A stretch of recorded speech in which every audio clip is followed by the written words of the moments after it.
Coming off the heels of its first season, I, like so many others, were excited to see what Outer Banks had in store for Season 2. The second season wastes no time in welcoming us back, by showing us the familiarity of people being choked out. Choking someone out was as common as saying hello in the first season, and it's no different here. This goes a long way in showing us that in between seasons the characters didn't become well adjusted, and are just as crazy as ever. Crazier even. By like, a lot. Here's Johnny! Also, I just want to make a correction from my previous video I made on the Outer Banks, where I stated that Ward was the craziest person on the show. I would say Rafe is the craziest person on the show, but he's only the prince of crazy. His papa's the king. He's not?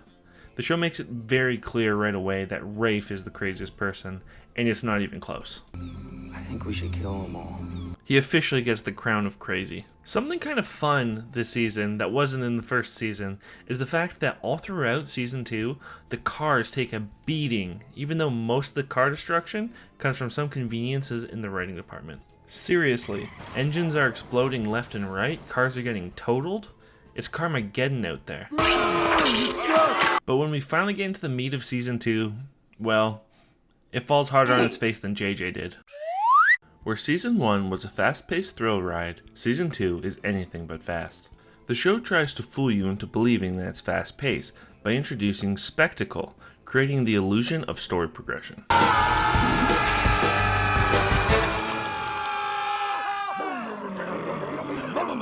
An example of this comes in Episode 2, when Pope, JJ, and Kiara not only witness Ward kill Gavin, but they get it on videotape. Ward has no idea he's been recorded, so all the Pogues need to do is wait for him to leave and then turn the evidence into the police. Do they do that? Nope. Instead, Kiara calls Ward a murderer!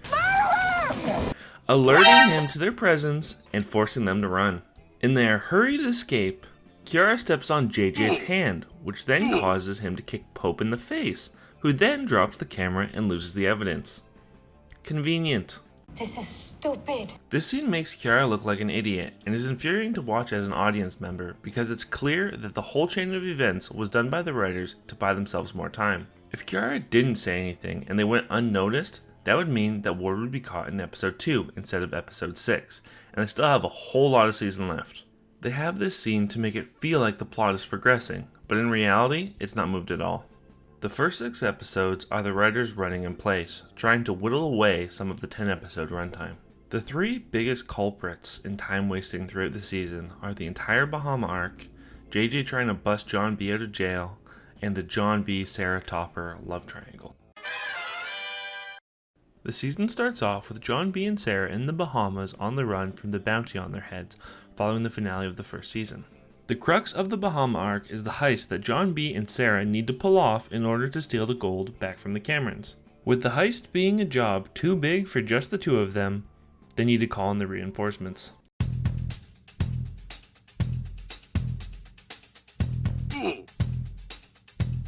Terrence and Cleo are 2 of the worst characters in the entire show.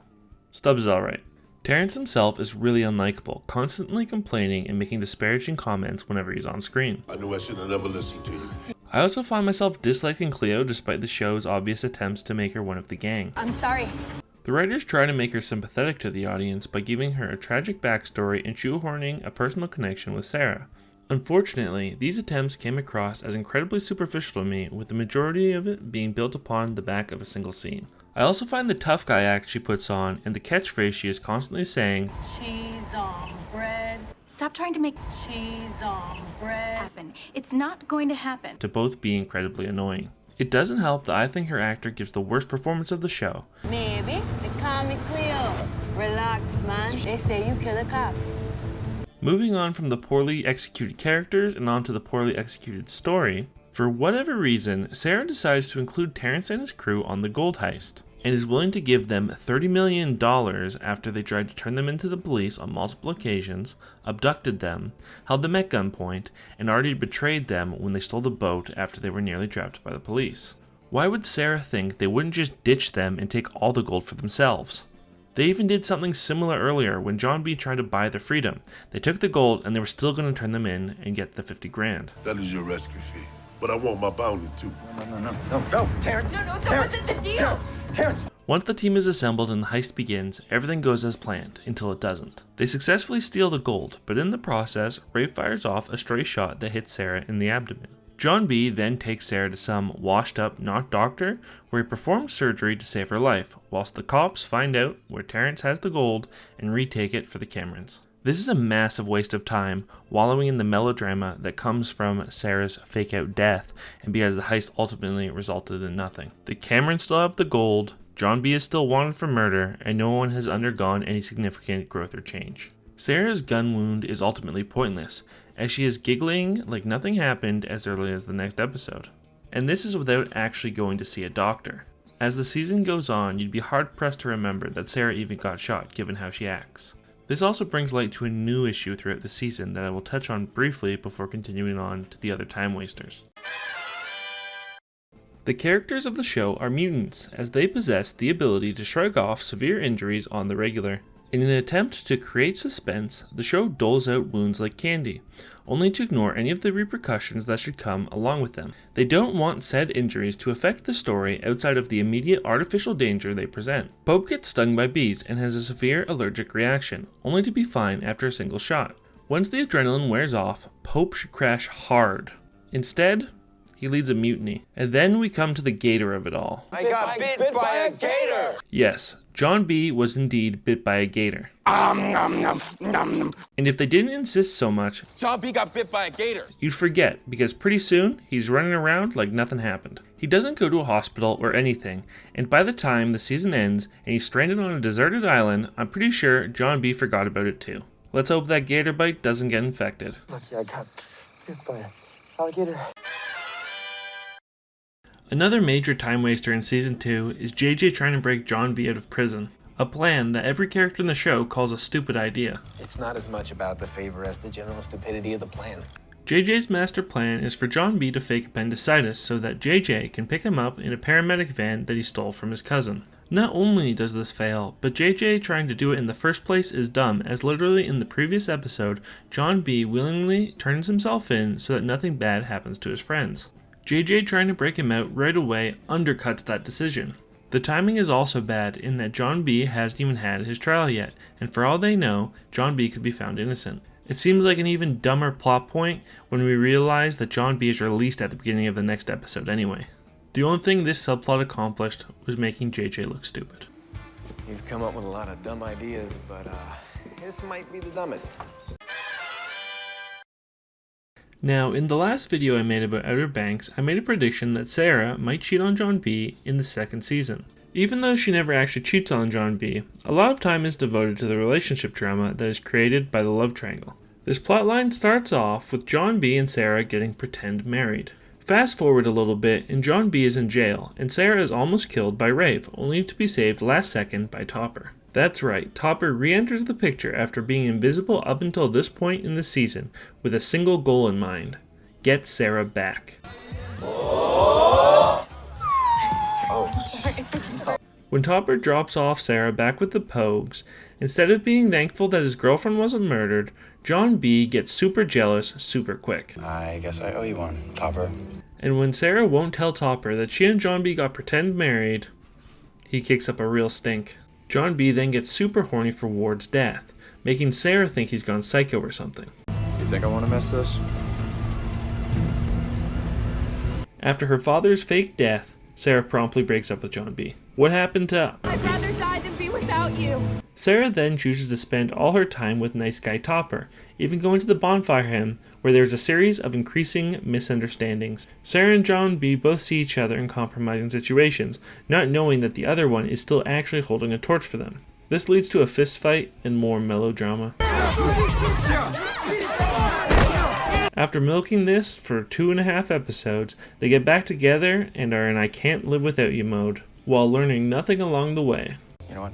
Whatever. Right. Season 2 is not only guilty of time wasting, but it's also guilty of bad writing, relying on conveniences to propel the plot forward. Why does John B show his face in public on a beer run when he is wanted for murder? Because we need Rafe to know he's back and to go try and kill him. Why does a smartphone completely malfunction from a little bit of sprinkler water?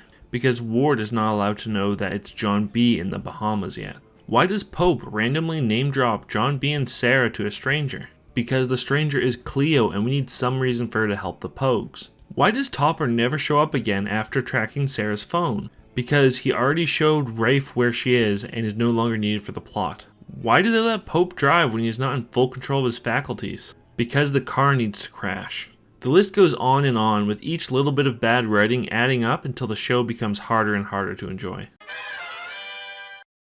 In the grand scheme of the show, this really doesn't matter, but it still kind of breaks my immersion. Seeing the adult actors pretending to go to school really highlights that they're not high school aged. It was easier to ignore in season 1 because it was set in the summer, but season 2 is set in the fall, so we have multiple scenes of them in school looking older than they should. Aren't you a little old to still be a student here?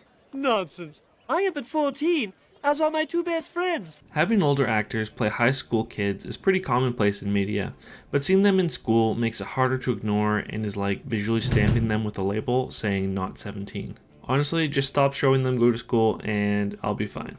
With that minor gripe out of the way, now it's time to take a deeper look at the characters and see what they had to do in season 2. Please come alone, that's hella sus. Kiara is the worst character in season 2.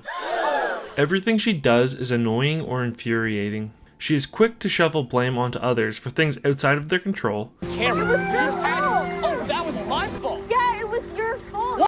She yells murderer every 2 seconds and then acts like she accomplished something. Murder! You should, because you're a murderer. She is super hot and cold with Pope, trying to hook up with him 1 second and then shoving him away the next, toying with him and his emotions. She also projects her obsession with being a Pogue onto her parents and manages to vilify them for trying to look out for her. Are you even a Pogue? Pogue, Mom, sorry. No. Like, I'm a Pogue, and I always will be. Her self-righteousness makes her all the more unbearable. Oh my god, people who use plastic should be shot. Okay. Crazy people. Pope takes a leading role in the second season, which is actually something I like. He is the principal problem solver and the only reason the Pogues end up finding the cross.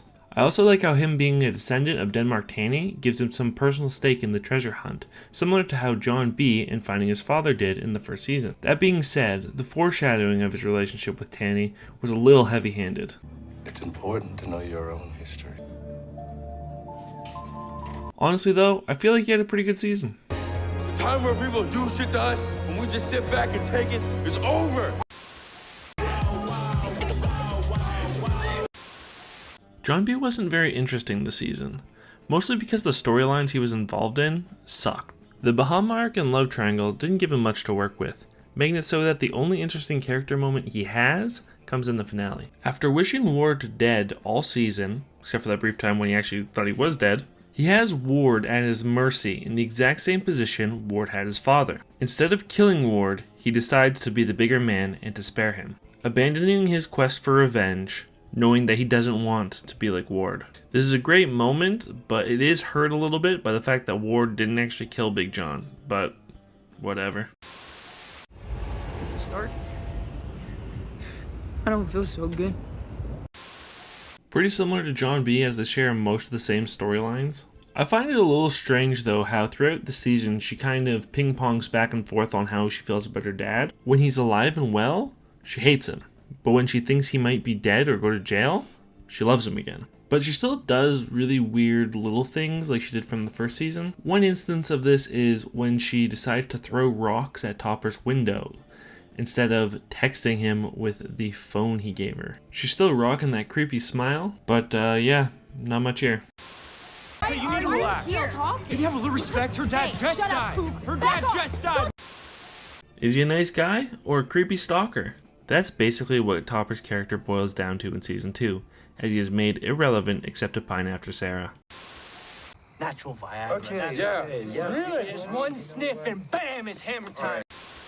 JJ is relegated to third wheeling Love third wheeling. It's my favorite thing. and bad ideas for most of the season. We kidnap Rafe, tie him up, and stick the gun in his mouth and just wait till he starts squawking. Which is a shame, because not only do I think he is one of the more interesting characters, but I think his actor Rudy Pancao is one of the best on the show. JJ does get his moment to shine late in the season when his criminal father ropes him into an escape plan. It's surprisingly well written, as JJ keeps trying to free himself from his father's toxicity, but he keeps getting pulled back in. He helps despite himself, and in the hopes that this will be the last time his dad drags him into something. One of the best moments in the scene is when JJ subtly steals his father's drugs to get rid of them, showing that he still cares for his father in some way, not wanting for him to overdose. In this scene, JJ tries to come to terms with his relationship with his father and ultimately everything that he put him through. The moment feels genuinely emotional and provides JJ some closure on his relationship with his dad, if only a little.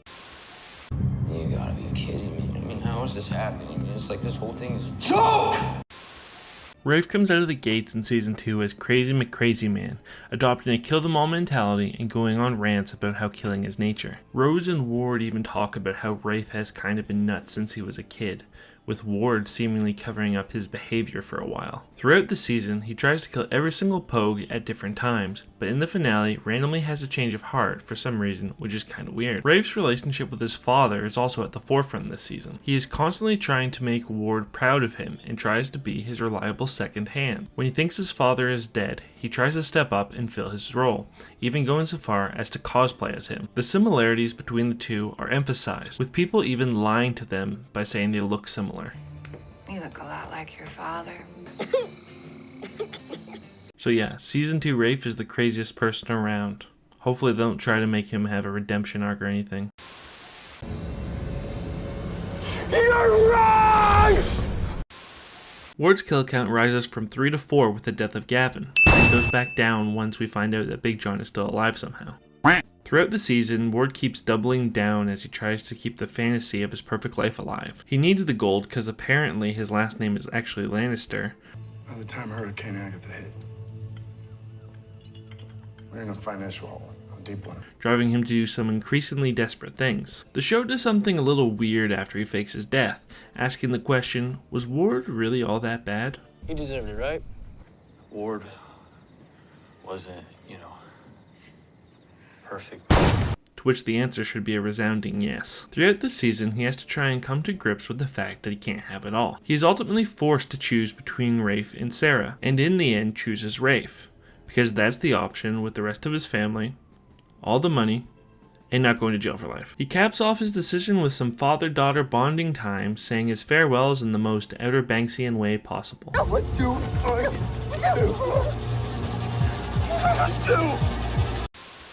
Overall, Season 2 of Outer Banks is a significant step down from the first season, as it lacks a lot of the heart and fun of its predecessor. It seemingly traded in a lot of the exploring and mystery solving for the spectacle of big action set pieces that neither develop the characters nor add to the adventure. The first season of the show was by no means perfect, but it was so fun and engaging that it was easier to overlook its flaws, whereas Season 2's time wasting forces you to linger on the uninteresting. I still think Outer Banks is a fun show, and hope its eventual return sees it rise to new heights instead of new lows. Until then, I'ma just be chillin'.